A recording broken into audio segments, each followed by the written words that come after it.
Friends, Pandian store serial next promo என்ன மாதிரியான twist ஆக்க போகுதுன்னு பார்க்கலாம். பாண்டியன் கதிர் கிட்ட செந்தில் சரவணன் 3 பேர்கிட்டையுமே இந்த அரசியோட கல்யாணம் தாண்டா என்னுடைய கௌரவம், என்னுடைய மரியாதை எல்லாமே, இதை மட்டும் நீங்க 2 பேரும் சேர்ந்து நல்லபடியா நடத்தி வச்சிடுங்க நல்லா சொல்லி பேசிட்டு இருக்காங்க.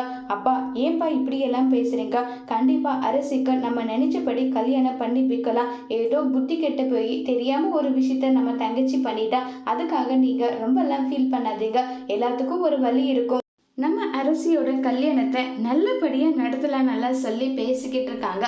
இதை கேட்டு பாண்டியன் அங்கிருந்து கிளம்பி போறாங்க. இப்ப சரவணன், கதிர், செந்தில் 3 பேரும் அரசு கிட்ட போறாங்க. அப்பா இப்படிப்பட்ட நீ வேலை செஞ்சிட்ட விஷயம் தெரிஞ்சதுல இருந்து அவரா இல்ல, இருந்தாலுமே உன் வாழ்க்கை நல்லா இருக்கணுன்றதுக்காக அப்பாவோட சொந்தத்திலே ஒரு மாப்பிள்ளைய பார்த்திருக்காங்க. அவங்க நாளைக்கு உன்னை பொண்ணு பார்க்க வராங்க. அட்லீஸ்ட் அப்பா அசிங்கப்படுத்தாம அப்பாவோட பேச்சை கேட்டுட்டு ஒழுங்கா கல்யாணம் பண்ணிட்டு அவங்க போயிட்டு நல்லபடியா வாழுன்னு சொல்லி சரவணன் சொல்றாங்க.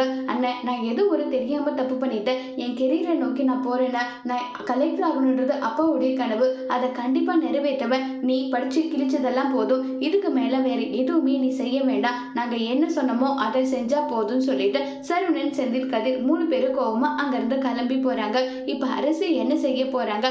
பாண்டியனுக்கு மறுபடியும் அவமானத்தை தேடித்தர குமார கூட ஓடி போவாங்களா இல்லையங்கிறத வரப்போற எபிசோட்ல வெயிட் பண்ணி பார்க்கலாம். தேங்க்யூ.